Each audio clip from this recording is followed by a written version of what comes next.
look like a kid. Yeah. A Cleveland mother accused of killing her 2 children. Tonight, one of their fathers, she told you that she was going to kill your daughter, is facing the unimaginable. Police say they know who is behind the crime. Now family and neighbors talk to News 5 investigator Scott Knoll, all trying to make sense of this tragedy. This didn't have to happen like this. Mila had a father, prison father, that wanted her. He says he hadn't seen his daughter in years, claiming Henderson cut him off after he called Child Protective Services after she threatened Mila. Come get this crybaby ass baby or I'm gonna kill her. Was that just a frustrated mom? I don't know if that was a frustrated mom or a deranged woman, but I'm gonna go with the deranged woman. On a Monday evening in Cleveland, Ohio, a man was walking his dog near a school when the dog caught a scent near a fence line and would not move. He found his suitcase, partially buried, pushed into the dirt at the edge of a field. He called 911. Officers arrived. Inside the suitcase was the body of a child. They expanded the search. 25 feet away, a second suitcase. A second shallow grave. A second child. 2 little girls. Half-sisters. Buried in the same field, the same way, steps from a school, in the middle of a neighborhood where families live and children play every single day. While investigators worked that scene, a father in that same city was about to receive the call he had been dreading for 5 years. He had filed for emergency custody. He had called Child Protective Services. He had requested welfare checks. He had gone to court over and over again. Every door closed. Every request denied. What nobody checked was what was happening inside the home those girls were living in, or how long it had been since anyone outside of it had actually seen them alive. Some cases reveal what one person is capable of. This one reveals what an entire system failed to prevent. Welcome to Crime Spectre. Subscribe and hit the notification bell. Mila Chatman was 8 years old. Her favorite color was pink. Her father, Chatman, described her as happy-go-lucky, always smiling, said she carried herself like royalty, swore she was a princess. A kid's kid. The last time he saw her she was 3 years old. That was in 2020. Amor Wilson was 10, Mila's half-sister, same mother, different fathers. Her grandmother Nichelle Wilson came to the memorial site after the discovery to grieve a granddaughter she will never see again. The last known photograph of the 2 girls together was taken in March of 2020 inside a living room, Mila and Amor building a blanket fort, just being kids. Both girls had been allegedly homeschooled, no teachers, no classmates, no mandated reporters who would see them every day and ask questions. Invisible while they were still alive, in a city where their fathers were fighting every day to find them. Aaliyah Henderson was 28 years old and the mother of both girls. Prosecutors confirmed she had no prior criminal record. Her public defender told the court she had a place to live and had been looking for a job. Chatman and Henderson were never married. They lived together briefly after Mila was born, approximately 1 year. When the relationship ended, Henderson left and took Mila with her. Amor's father had been in a separate relationship with Henderson at a different point. Both men ended up in the same position, their daughters unreachable, Henderson always one step ahead of every inquiry. She moved constantly. No fixed address, city, neighborhood, house, always changing. Every time a father filed paperwork, the address on record was outdated. Every time a welfare check was requested, the trail went cold. Phone numbers linked to Henderson were consistently no longer hers. A third child was also living inside the home with Henderson and the 2 girls. When police executed the search warrant that Wednesday, that child was found alive and in apparent good health, immediately placed into the custody of the Department of Children and Family Services. That child's full connection to the case has not been officially confirmed in public records.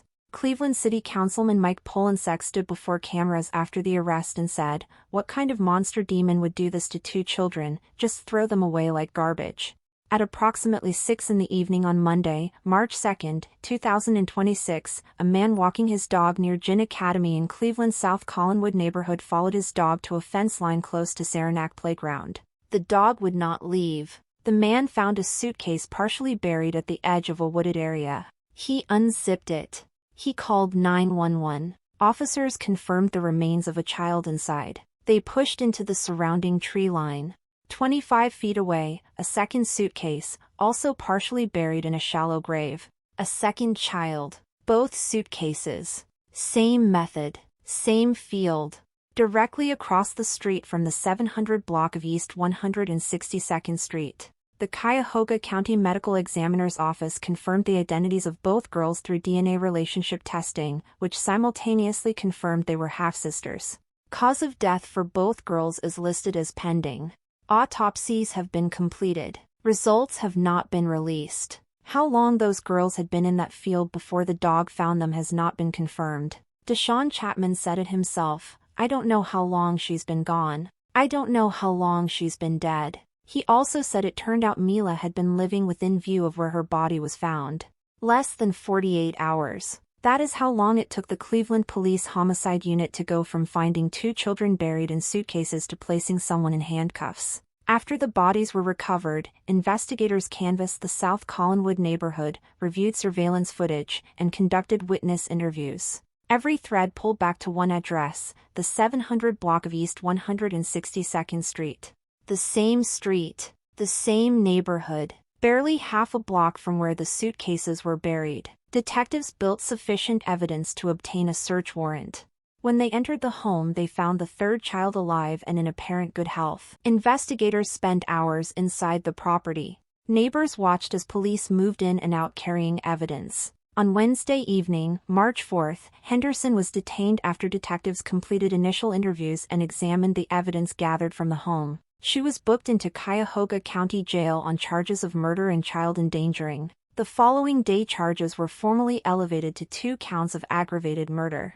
Chief Dorothy Todd said, "Careful and methodical work allowed our detectives to develop the evidence needed to make a quick identification of a person of interest, ultimately resulting in an arrest. Investigations of this nature require patience, precision, and discretion.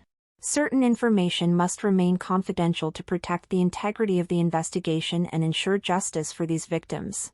Deshaun Chatman received a call from investigators late Wednesday night. He stood at the memorial site the following day and said, "I hate you. You're selfish. You're a monster. You had help. You had support.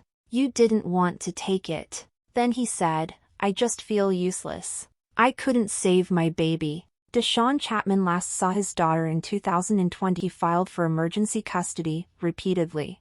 He called CPS on multiple occasions. He requested police welfare checks. He pursued every legal channel available. His efforts to locate Mila through a child welfare agency were unsuccessful because he did not know where Henderson was living, and Henderson kept moving. Amor's father was fighting the same battle. 2 fathers. 2 daughters. The same closed doors at every turn. The system's consistent position was that the girls had a home and a custodial parent, which meant there was no legal basis to intervene without documented evidence of harm. The girls were allegedly homeschooled, which removed the one daily institutional structure that would have placed them in contact with people legally required to report signs of abuse or neglect. Henderson moved constantly, which meant every address on file was obsolete before anyone could act on it. Both fathers were filing documents with their daughters' names on them. CPS had been contacted. Welfare checks had been requested and closed. And because Henderson retained custody and kept relocating, every inquiry ended at the same wall. A dog found what 5 years of paperwork could not. 5 emergency custody filings. Multiple CPS calls. Welfare checks requested and closed. 2 fathers actively fighting to locate their daughters, and 2 little girls buried in a field next to a school. At what point does the system stop being underfunded and start being negligent? On Friday, March 6, 2026, Aaliyah Henderson appeared before Cuyahoga County Municipal Court Judge Jeffrey Johnson for her arraignment. She said little during the brief court appearance. She was appointed a public defender. She did not enter a plea. Prosecutors confirmed Henderson has no prior criminal record. Her public defender noted she had a place to live and had been looking for a job. Judge Johnson set bond at $2 million, $1 million per count of aggravated murder, citing the nature of the allegations and concern for public safety. Henderson's next court date is set for March 17, 2026. The cause of death for both girls remains officially pending. The full timeline of what happened inside the East 162nd Street home, and precisely how long Mila and Amor had been in that field, has not been established in public court documents. The prosecution carries 2 counts of aggravated murder. The weight of the physical evidence recovered during the search warrant execution has not been publicly detailed. What has been confirmed is that the evidence was sufficient to charge within 48 hours of the bodies being found. A father spent 5 years being told to trust the process. The process called him only when it was too late. If the system had acted on the first emergency custody filing, would Mila and Amor still be alive? The very first case the other is Aaliyah Henderson. She has 2 counts of aggravated murder. Good morning, Ms. Henderson. All right, so we're going to first hear from, regarding your bond, we're going to first hear from the prosecutor from the state, and regarding charges against you, charges that you are presumed innocent, on charges that allow for you to have an attorney without cost. And after we hear from the prosecutor, we'll hear from your attorney, okay? Madam Prosecutor. Thank you, Your Honor. Your Honor, this is an allegation of murder in 2 separate charges. It's alleged in this matter that the defendant did cause the death of her 2 daughters. The charges in this case, I would ask for nothing less than a $2 million bond. Madam Public Defender. Thank you, Judge. Ms. Henderson is waiving a preliminary hearing on both cases, and I ask for the most reasonable bond you can give her. I have. I just said, yeah. Let's go over that. So, no history of violence. History, 1-1, no history of violence, no convictions, no charges. Given the nature of the allegations, as well as my concern for the safety of the public, we will deal, the bond will be $2 million. By Thursday, March 5th, the field near Gin Academy had been transformed. Flowers, candles, stuffed animals, balloons and photographs, left by people who had never met Mila or Amor but felt the weight of what happened. A community vigil was held at the intersection of East 162nd Street and Midland Avenue at 4 in the afternoon on Friday, March 6th, neighbors standing together in the same field where a dog had led a man to a fence line 4 days earlier. Nichelle Wilson, Amor's grandmother, stood at the memorial site holding her hand to her face. Deshaun Chatman stood at the same site holding the last photograph he had of Mila, taken in 2020, the year he lost access to her. Building a blanket fort with her sister. He said, "I love both of them. Both of them don't deserve this. I remember them building tents in the living room and making pallets on the floor and having a girls' night, just being kids." One neighbor at the vigil said, "It's a sad situation. I really can't talk because I get emotional. I'm a mom.